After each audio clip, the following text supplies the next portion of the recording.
अच्छे लोगों के साथ हमेशा बुरा क्यों होता है? वहीं जो लोग बुरे कर्म करते हैं और अज्ञान की राह पर होते हैं वो खुशहाल दिखते हैं। श्री कृष्ण ने इसका जवाब गीता में दिया है। आपने महसूस किया होगा कि जो लोग अच्छे कर्म करते हैं वो परेशान रहते हैं, वही जो बुरे कर्म करते हैं वो खुशी से रह रहे होते हैं।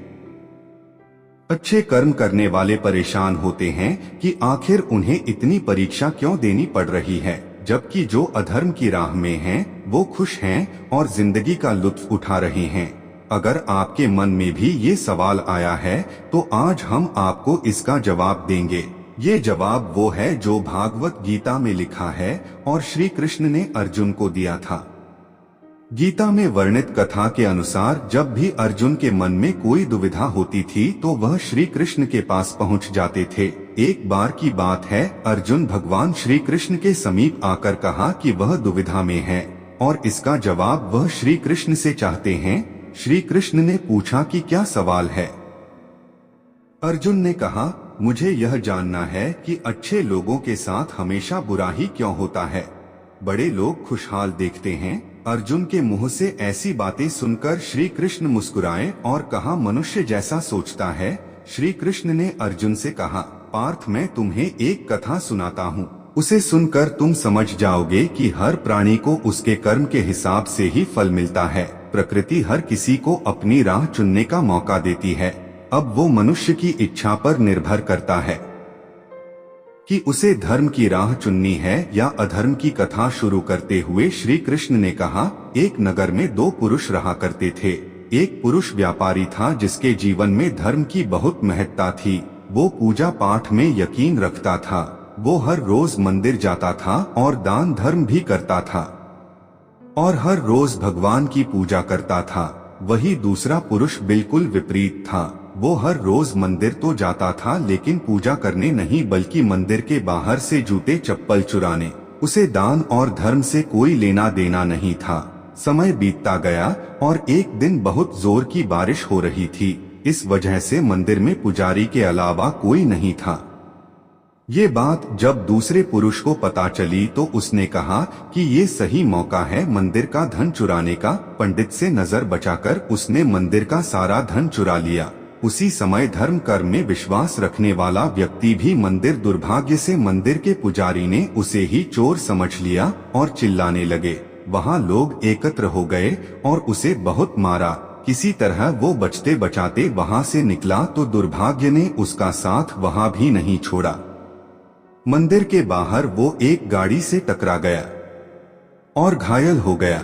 फिर वो व्यापारी लंगड़ाते हुए घर जाने लगा तो रास्ते में उसकी मुलाकात उस पुरुष से हुई जिसने मंदिर से धन चुराया था। उसने कहा, आज तो मेरी किस्मत चमक गई, एक साथ इतना सारा धन मिल गया। ये सब देखकर उसे बहुत बुरा लगा और उसने अपने घर से भगवान की सारी तस्वीरें निकाल। कुछ सालों बाद दोनों की पुरुषों की मृत्यु हो गई। मरने के बाद जब दोनों यमराज की सभा में पहुंचे और भले पुरुष ने दूसरे व्यक्ति को देखा तो उसे बहुत गुस्सा आया। उसने क्रोधित होकर यमराज से पूछ ही लिया, मैं तो हमेशा अच्छे कर्म करता था, दान में विश्वास रखता था, उसके बदले जीवन भर मुझे अपमान और दर्द ही मिला और इस व्यक्ति को नोटों से भरी पोटली, आखिर ऐसा भेदभाव क्यों?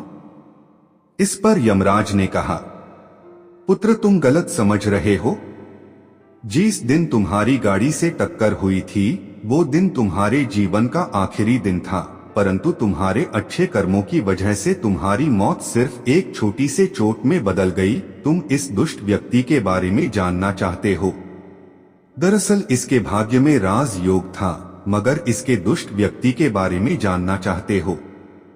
दरअसल इसके भाग्य में राजयोग था, मगर इसके कुकर्मों और अधर्म की वजह से वो सिर्फ एक छोटी सी धन की पोटली में बदल गया। कथा सुनाने के बाद श्री कृष्ण अर्जुन से कहते हैं, पार्थ क्या अब तुम्हें तुम्हारे सवाल का जवाब मिल गया? ऐसा सोचना कि भगवान तुम्हारे कर्मों को नजरअंदाज कर रहे हैं, ये बिल्कुल भी सत्य नहीं है। भगवान हमें कब क्या किस रूप में दे रहा है मनुष्य को समझ में नहीं आता है। मगर आप अच्छे कर्म करते रहे तो भगवान की कृपा हमेशा बनी रहती है। इसलिए अपने अच्छे कर्मों को बदलना नहीं चाहिए, क्योंकि उसका फल हमें इसी जीवन में मिलता है। इसीलिए मनुष्य का फर्ज है। ये बिल्कुल भी सत्य नहीं है। भगवान हमें कब क्या किस रूप में दे रहा है मनुष्य को समझ में नहीं आता है।